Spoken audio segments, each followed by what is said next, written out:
Good morning. I was asked to speak about my response to Prospect Church. And before I can do that, there's something I need to tell you about myself, a little confession. And that is that I am a churchgoer.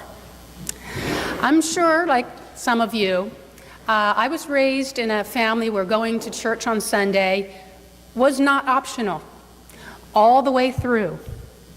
But unlike many people, I continued that right on after leaving home, through college and graduate school, through every place I've lived, and I've lived in many places, including outside the country.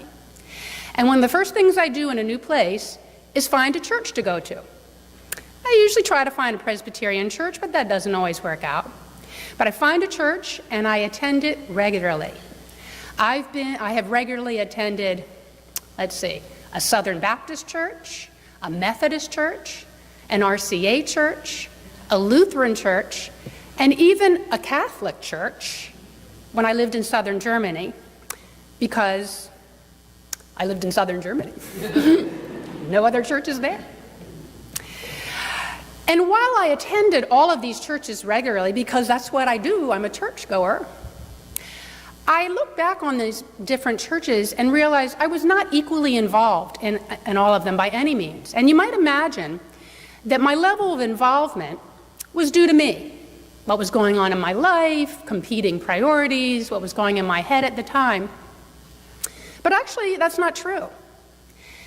How involved I have been in a church has more to do with the church than with me. Because I get myself there.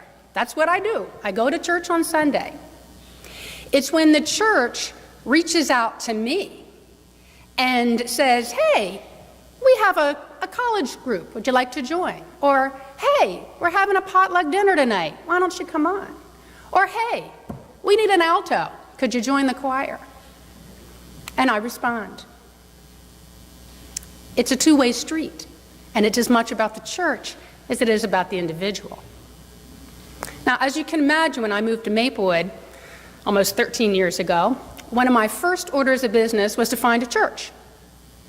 And Prospect had two big pluses from the get-go. It was Presbyterian, because that's my tradition, and it's 3 blocks from my house.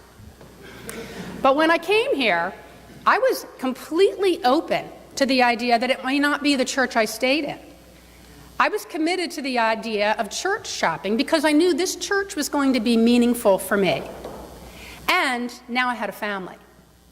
So it was a church I was going to be going to for a long while, and a church I was going to raise my son in, and even drag on occasion my not-so-church-going husband. So when I came to Prospect, I was prepared to look elsewhere, but you know what? I didn't.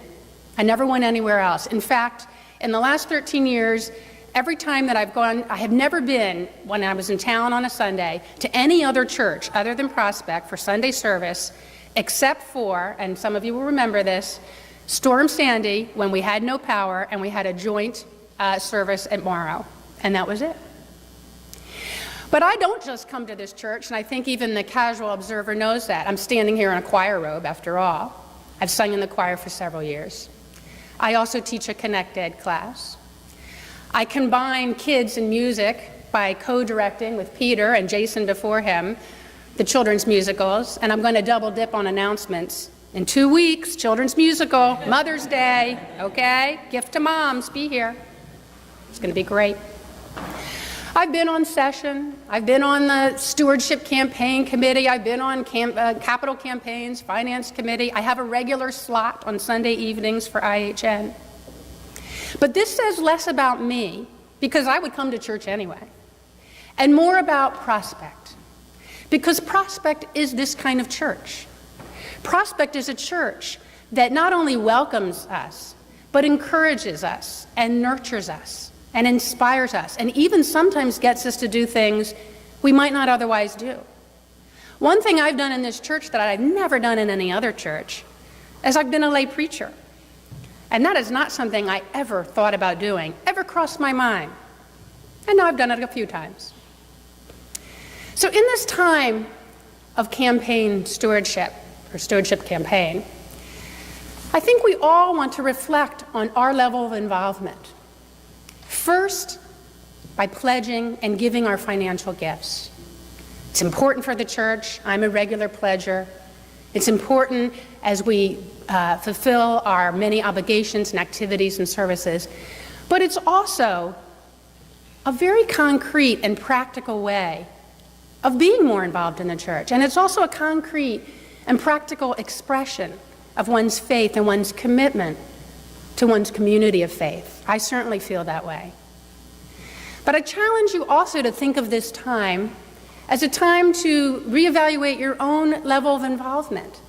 Things that you might want to do or might try doing that you've never done before. Join the choir. We would love it. You will feel so much warmth and welcome, you won't know what to do with yourself. And I assure you, if you tell Rita today during fellowship hour that you are maybe just thinking about possibly getting involved in Connect Ed, you will make her day. And if the nominating committee comes calling for you to be a deacon or an elder, prayerfully and seriously consider it.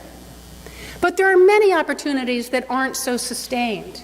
Sign up to be a liturgist, an usher, a greeter, a fellowship host.